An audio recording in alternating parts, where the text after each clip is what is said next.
Good afternoon and congratulations on your new Subaru. Today we're going to go over some of the buttons just so you're a little more familiar with your vehicle driving. We're going to start with the buttons right under your left vent. You'll see there's a whole cluster here.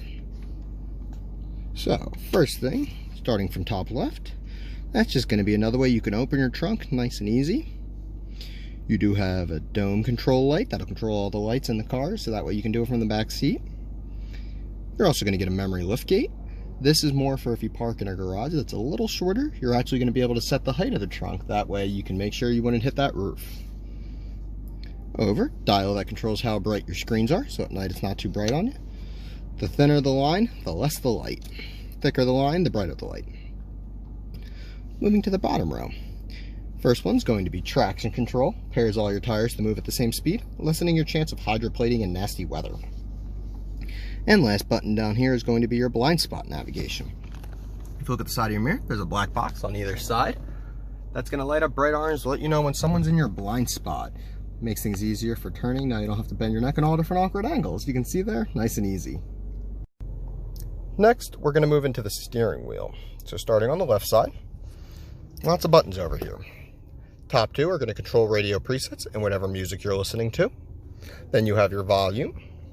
Source is going to switch between AM, FM, Sirius radio, all that fun stuff. Next one over is going to be your voice commands. Once you have your phone paired up, you can give commands like call home, call work, things like that. You're also going to get answer call, end call. Down here, these buttons are actually going to pull towards you. They control the screen right in front of your steering wheel. As you can see, lots of good information in those that I suggest taking a look through. Perfect. Now we're going to move to the right side of the steering wheel. This is all going to be adaptive cruise control. So first part of adaptive cruise control is I do not suggest using it within the first 1,000 miles. Your car has a grace break-in period of about 1,000 miles. That's where you're going to want to be careful on acceleration and how hard you brake. You're also going to want to stay away from cruise control because it could affect your miles per gallon overall. But once you reach that 1,000-mile mark and you're able to start using it, here's how you would. Top right turns it on, nice and easy. It always shows up there letting you know that it's on by that car with, it's hard to see, but a little white line in front of it. If you look to the left, this is what's actually going to add the space between you and the car in front of you. So when you're driving down the road, say you want a 3-car length, your car is actually going to stop and slow down the speed to match the speed of the car in front of you to keep that 3-car gap. Right as that car moves out of your way, you'd speed back up. Good to go, whatever your set is.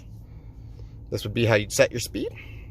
And this is going to be your lane keep assist while in cruise control. Finally, tucked a little bit behind, you're going to see heated steering wheel. Nice to have.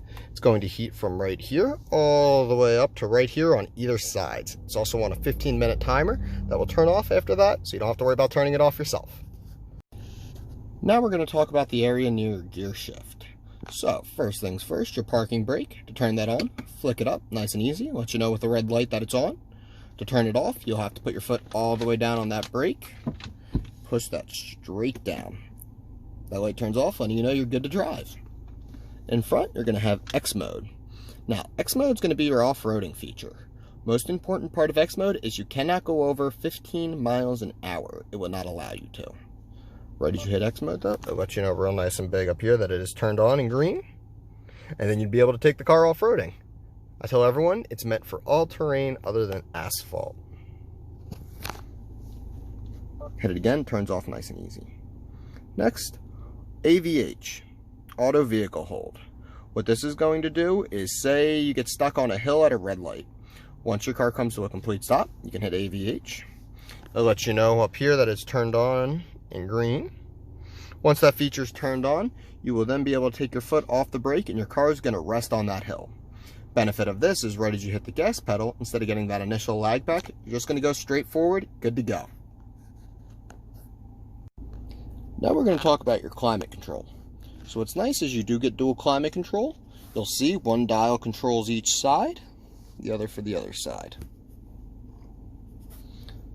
If you ever want to pair them, first button in the top left will say sync. That brings both sides to whatever the driver's side is set at. Under, you're going to have your on-off. You're also going to have your auto. fan speed in the middle, and then max AC. Now, if you want to control where your airflow comes out, you're actually going to want to push the fan button straight in. As you can see on the little icon there, it's changing where your airflow is coming from. Now, one thing that is nice is if you look towards the back, you do have full control back in the back seat as well. Say you don't want people fiddling around with those buttons in the back seat, you actually get a rear control. Where holding it, a little lock will pop up. That now lets you know that the back seat controls can only be controlled from the front. If you'd like to switch into controlling the back from the front, hit the button once. You'll then see it pops up with the rear control, and then you would just go about adjusting everything. Hit it again, and it goes back to the front control. Then you also have your rear on and off as well. Moving to the bottom row. On the outside, you're going to have your heated seats with 3 different levels. Nice to have. Air circulation. Front defrost. Rear defrost is really cool because not only will it do the back window, but it'll also do your side mirrors and actually your windshield wiper blades. That as well is on a 15-minute timer, so after 15 minutes that'll shut itself off nice and easy. Then you're going to have AC along with the heated seat on the passenger side. Now we're going to talk about this touchscreen, everyone's favorite part. First things first would be pairing the cell phone. Easiest way to do this is to hit the phone. You'll see it'll prompt you. You would then hit yes. Pops up. You would then go into your phone settings, Bluetooth. Look for Subaru BT in available devices. And then once you select that, it's going to walk you through every step after that. You're just going to have to match a pin from your cell phone to the car, hit OK, and you'll be good to go. Once you pair it up, this is what it's going to look like, but it's going to have all your information in it. Easiest way to get back to the home screen. Home button right there, or in the top left, that little house icon will do the same.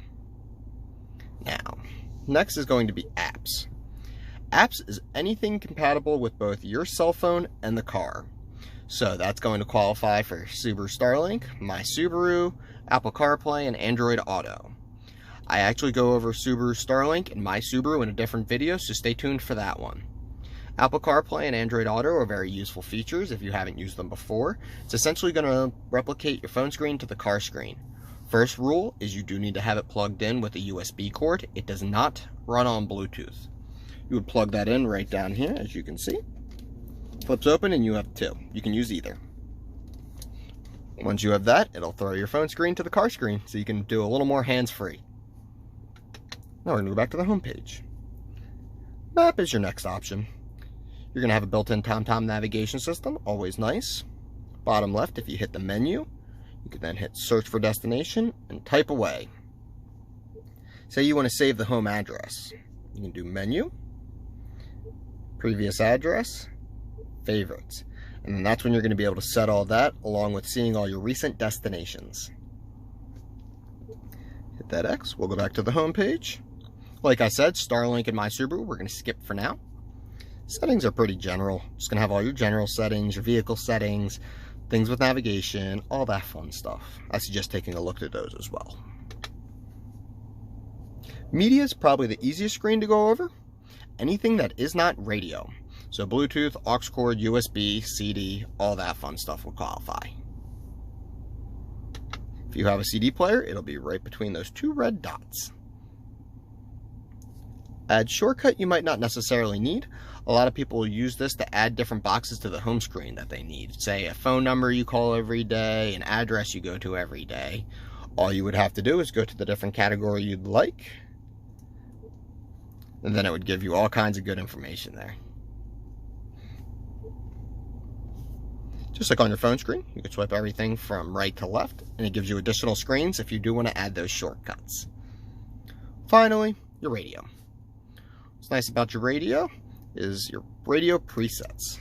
You can mix match them with AM, FM, Sirius, whatever you find most convenient, no order. All you would have to do is tune to whichever channel you would want to save, click and hold till you hear the beep, saves nice and easy. Hit that home button, you're back to the home page again. So some people like the, say, radio on the home page. You can move any of these around by clicking and holding, you'll see. It then minimizes. You can drag wherever you'd want to put it. If you put it on top of something, it will actually replace it and throw that other object where the original was. Next, we're going to go over this top screen. So, you have your enter here to select the screens, along with your different dials. It'll cycle through all that good stuff. Lots of good information in there that I suggest taking a look through. Lastly, we're going to talk about your eyesight system. So if nobody's talked to you about it yet, you're going to have a camera right here, a camera on the other side, always facing the road in case of emergencies. One of the things it's doing is lane keep assist. What this is going to do is say it sees you leaving your lane. It's going to pop up real nice and big right here, letting you know you got to bring it back in. If you do not respond to that, it will apply a pound or two of pressure to the steering wheel that helps you guide back into your lane. Only a pound or two, real easy to override if there's ever a detour and you have to go in that left lane. Just going to feel like your steering wheel's a little heavier. What's also nice is anytime you use your turn signals, that feature will automatically be deactivated, so you don't have to worry about switching lanes, merging, or anything like that. The other feature that comes along with your eyesight is your forward collision assist. The way that's going to work is if you're driving down the road and the car in front of you needs to slam on their brakes, your car is going to wait till the last minute and apply full brakes itself. Very sudden, very abrupt, very last minute, but works very well. Next, we're going to go over these features right here. This is going to be tied in if you have the Subaru Starlink. I will go over it again in that other video as well. SOS calls the closest 911 dispatch. Along with the blue I is for roadside assistance. So crack windshield, pop tires, run out of gas, all that fun stuff. Another feature I always like including, especially for parents, is a sunglass holder. But if you flip that up halfway, you'll see you actually get a mirror. Helps get better view of the back seat. Well, congratulations on your new Subaru. Feel free to reach out with any additional questions and enjoy the rest of your day.